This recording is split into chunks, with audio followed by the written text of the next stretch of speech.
Hi all. Okay, I've already played quite a few games were scheduled on YouTube, about 10 5-minute games. So I feel mentally maybe not at peak form, but it's interesting. I'm only going to try and do 3 puzzles today. I'm a bit snivelly as well. I might have a cold coming up, so excuses over. So maybe I'm not in best form, but let's have a go. So this is a play rated puzzles on chessmode.net, which is my own site. So I'm going to click start. So 5.5 was given to this. Let's just give it a go then. It's more than 5. Blank to play. Okay, now intuitively it looks as though there's great force on the G file. Just to bring intuition to bear, because as humans, we've got to make use of our trumps over computers, right? And our intuition, our visuals, our sensitivity to the position just in general. Loose pieces, trappable pieces, king safety, all the tactical vulnerabilities we pick up and try and store as patterns for future games. But the G file cries out. It directs me actually to look at bishop f2. If rook takes, and it seems to be queen g1, that's mating.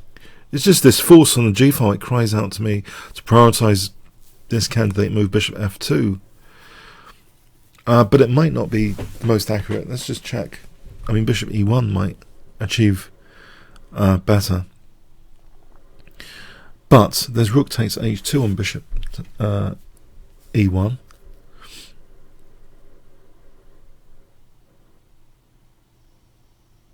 And bishop g2 there. I mean, it still seems very dangerous. As bishop f2 though, it's about this passed pawn as well, sensing that this is a great resource in its own right, in that it supports an immediate termination actually. White can't easily defend the g1 square, so I'm thinking bishop f2 looks really crushing. I can't actually see a defensive try. It looks as though black's devoid of anything too interesting. I'm going to go with this. And queen g1.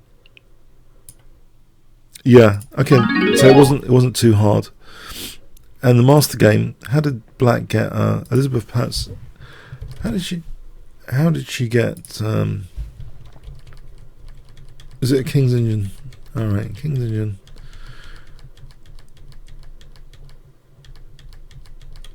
Yes. She got that G file open in the king from a King's Engine defense. So that's interesting to just quickly check out how you can get this sort of position. Yeah, it can arise from the King's Engine defense. Very attacking opening sometimes. Very nice. Bishop h3 here. Already, it was all really tactical. Getting the bishop here. Yeah, white's under pressure. Then this h pawn comes down. Yeah. Very nice King's Engine. Well played there. Let's go to the next puzzle. Okay, white's play intuitively. What's the material situation, by the way? It's about even white's pawn down. Intuitively, the king's cut off already from some escape squares. It looks as though maybe it's something to do with that. This is a horrible pin.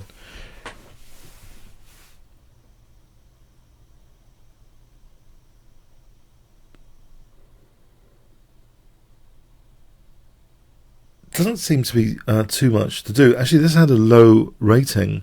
Let's skip this. I'm not sure this is too happy to. I'm going to actually skip this because actually it's got quite a low rating. Let's see. I'm going to add to the low rating if it's rook c1.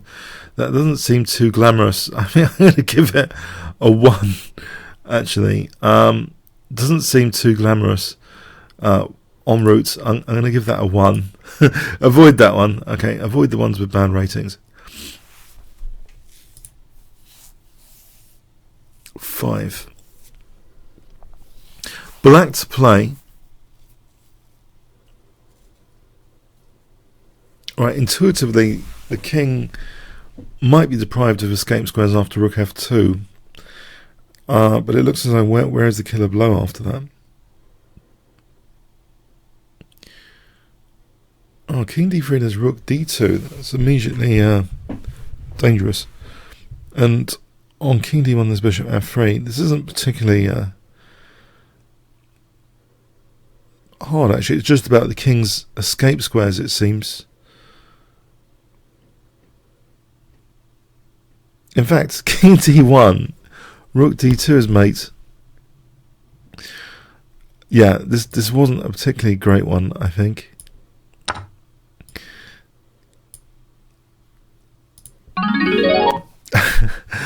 Who played that anyway?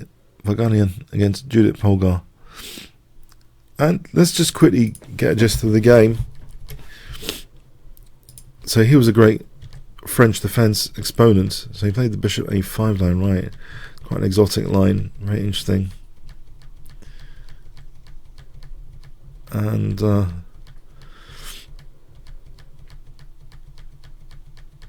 it seems the white king got caught in bad stuff. Round about here. Okay. Yeah. Yeah, I'm not giving it more than 5. It was too easy. Next puzzle. Here's a decent one. Over 6. 5 and an 8. Black to play. Intuitively, what's happening here? Let's try and compensate. Oh, I've done more than 3 today. Well, I'll make this the last. Intuitively, we got a nice passed pawn. There's some checks lying around. White's threatening perhaps c6 soon. Queen e1's too slow because I don't know. There's c6. It doesn't matter if we do queen e1. Queen e3, king h1. That might speed up queen c1 for this passed pawn issue. And if king h2, queen f. Oh, are we doing anything with that?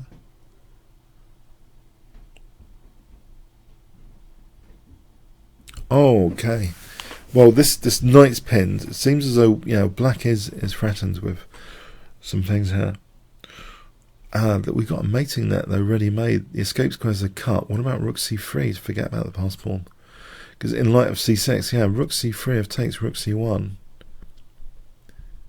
I'm just wondering. Intuitively, I think it's about the escape squares already taken up. It's like halfway to a checkmate already. You just need to add to it sometimes.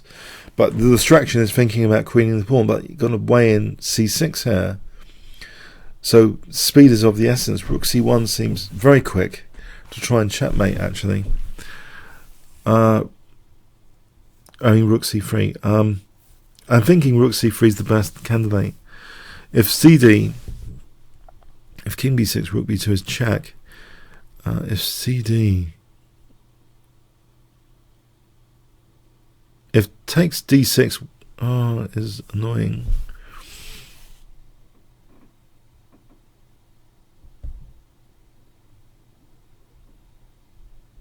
It doesn't matter. Hang on, rook c3 takes here. Takes king c5. Rook b1, rook c2. Still think rook c3 looks somewhat attractive.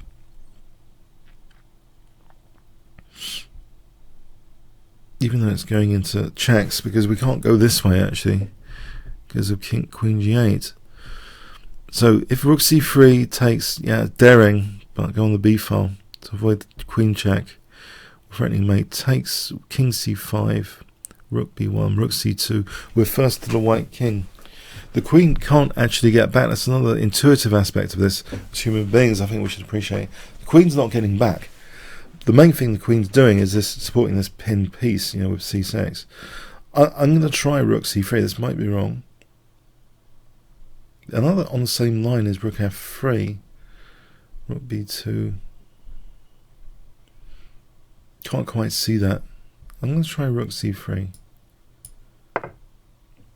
Okay, I think we step into the firing line. This is crazy if this is the continuation. This is mad. I'm glad to have seen this one if this is the continuation. We're going to avoid the checks, right? We can't go anywhere else particularly. There's not too many choices there. King c5 seems to avoid the checks. Rook c2 takes. There's no checks. Right, now we deliver rook c2.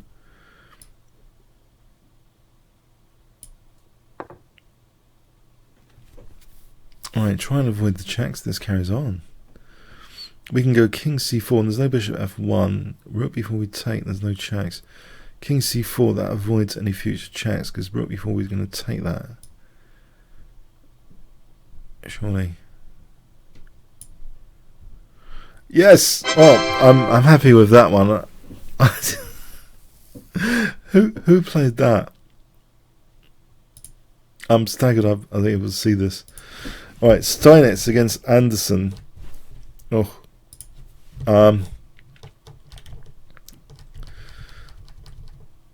Adolf Anderson, 1866. This goes back to wonderful combination, 1866, with rook c3. So abandoning his pawn, just going for rook c1. King temporarily in the firing line.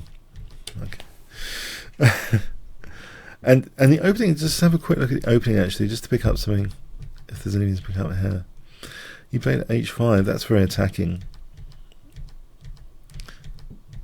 Yes, Black's opening doesn't seem totally with modern style to it, but more of a blitz attacking style. Yeah. Okay. I don't know if you got anything from it. I'm glad to have got the third one myself. Yeah. Okay. Comments, questions, likes, appreciate it. I hope you got something from it. Thanks very much.